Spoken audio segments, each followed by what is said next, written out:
Hi everyone, hope all of you are well. আজ আমি এই ভিডিওতে প্রিপোজিশন ইন কোন কোন ক্ষেত্রে ইউজ করা হয় সেটা আলোচনা করব। ভিডিওটি পুরো দেখার পরে ব্যাপারটা ঠিকঠাক বুঝে নিলে আশা করি তোমাদের প্রিপোজিশন ইন নিয়ে আর কোনো প্রবলেম থাকবে না। তাহলে চলো দেখা যাক প্রিপোজিশন ইন কোন কোন ক্ষেত্রে ইউজ করা হয়। প্রথমেই লক্ষ্য করো, কোনো বড় শহর বা দেশের মধ্যে অবস্থান করা বোঝালে ইন ব্যবহার করতে হয়। কোনো বড় শহর বা দেশের আগে ব্ল্যাঙ্ক থাকলেই কিন্তু সব ক্ষেত্রেই ইন বসে না। যেমন যদি তুমি বলো সে ব্যাঙ্গালোর গিয়েছিল, তাহলে হি ওয়েন্ট টু ব্যাঙ্গালোর, অর্থাৎ ব্যাঙ্গালোর বড় শহরের নাম হওয়া সত্ত্বেও তার আগে কিন্তু টু প্রিপোজিশন বসলো।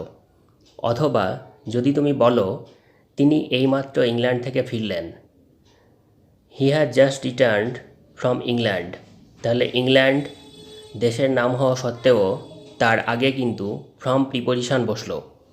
তাহলে ইন কোন ক্ষেত্রে ইউজ করা হয়? কোনো বড় শহর বা দেশের মধ্যে কোনো ব্যক্তি বা বস্তু অবস্থান করছে বা সেখানে রয়েছে এরকম বোঝালেই কেবল ইন ইউজ করতে হয়। এবার এক্সাম্পলগুলো লক্ষ্য করো। হি লিভস ইন কলকাতা, সে কলকাতায় বাস করে, কলকাতায় থাকে। 2 নম্বর, Taj Mahal is in India, Taj Mahal ভারতে রয়েছে। একইভাবে in Mumbai, in Delhi, in Dhaka, in Bangladesh, in America, etcetera. এবার 2 নম্বর লক্ষ্য করো, সময়ের আগে ইন বসে। সময় অবশ্যই পিরিয়ড অফ টাইম হতে হবে। পিরিয়ড অফ টাইম অর্থাৎ সময়কাল, ডিউরেশান, 2 ঘন্টা, 5 দিন, 2 মাস, 3 বছর ইত্যাদি।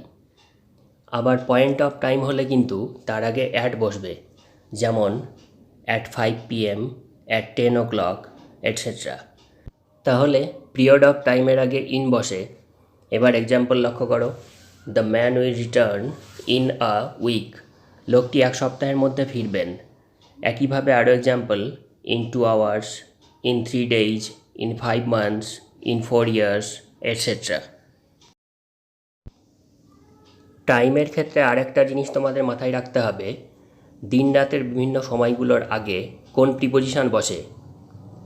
মর্নিং, আফটারনুন, ইভিনিং এই সময়গুলোর আগে ইন বসে, আর ডন, নুন, টয়লাইট, নাইট এগুলোর আগে অ্যাড বসে। এটা মনে রাখার একটা সোজা ট্রিক আমি তোমাদের বলি। দিনের শুরু হয় ভোরবেলা দিয়ে, তাই তো, ডন, তারপর মর্নিং, তারপর নুন, তারপর আফটারনুন, এইভাবে চলতে থাকে। তাহলে দিনের শুরুতে ডনের ক্ষেত্রে প্রথমে অ্যাড বসবে, তারপর ইন, তারপর অ্যাট, তারপর ইন, এইভাবে অল্টারনেটিভ ওয়েতে অ্যাট আর ইন বসে। এবারে 3 নম্বর লক্ষ্য করো, মাস আর সাল বা বছরের আগে ইন বসে। এক্সাম্পলগুলো দেখো। 1 নম্বর, the man came here in January, লোকটি এখানে জানুয়ারি মাসে এসেছিলেন। 2 নম্বর, শি ওয়াজ বর্ন ইন 1995, তার জন্ম হয়েছিল 1995 সালে। এবার 4 নম্বর, কোনো স্থান বা বস্তুর মধ্যে কিছু আছে এরকম বোঝালে ইন ব্যবহার করতে হয়। এক্সাম্পলগুলো লক্ষ্য করো, the teacher is in the classroom, শিক্ষক মহাশয় শ্রেণীকক্ষের মধ্যে রয়েছেন। 2 নম্বর, the sun shines in the sky, সূর্য আকাশে কিরণ দেয়। একইভাবে আরও example, in the jar, in the cup, in the garden, in office, in a picture, in a kettle, etcetera. এবার 5 নম্বর দেখো, কোন বিষয়ে সাবজেক্ট এর ক্ষেত্রে ইন বসে। এক্সাম্পল লক্ষ্য করো। 1 নম্বর, he is weak in English, সে ইংরেজিতে দুর্বল। 2 নম্বর, she is a lecturer in physics, তিনি পদার্থবিদ্যায় অধ্যাপিকা। এবার 6 নম্বর দেখো, কি দিয়ে অর্থাৎ কোন বস্তু দিয়ে কোনো কাজ করা হচ্ছে এটা বোঝানো হলে ইন ইউজ করতে হয়। এক্সাম্পল দেখো। 1 নম্বর, রাইট ইন পেন্সিল, পেন্সিল দিয়ে লেখো। 2 নম্বর, পেইন্ট ইন ব্রাশ, ব্রাশ দিয়ে রং করো ইত্যাদি। এবার 7 নম্বর দেখো, কোন পোশাকে অর্থাৎ কোনো ব্যক্তি কোন পোশাক পরে রয়েছেন সেটা বোঝানোর ক্ষেত্রে ইন ইউজ করতে হয়। যেমন 1 নম্বর, she looks beautiful in sari, তাকে শাড়িতে বেশ সুন্দর দেখায়। 2 নম্বর, he is in black coat, তিনি ব্ল্যাক কোট পরে রয়েছেন। এবার 8 নম্বর লক্ষ্য করো, কাগজে লেখা আছে এরকম বোঝালে ইন ব্যবহার করতে হয়। এক্সাম্পল দেখো, 1 নম্বর, the incident was published in a newspaper, ঘটনাটি খবরের কাগজে প্রকাশিত হয়েছিল। 2 নম্বর, the story is written in a book, গল্পটি বইয়ে লেখা আছে। আরও এক্সাম্পল দেখো, in an article, in the poem, in a magazine etcetera, অর্থাৎ প্রতি ক্ষেত্রেই কাগজে লেখা ছিল বা রয়েছে এরকম সেন্স বোঝানো হচ্ছে।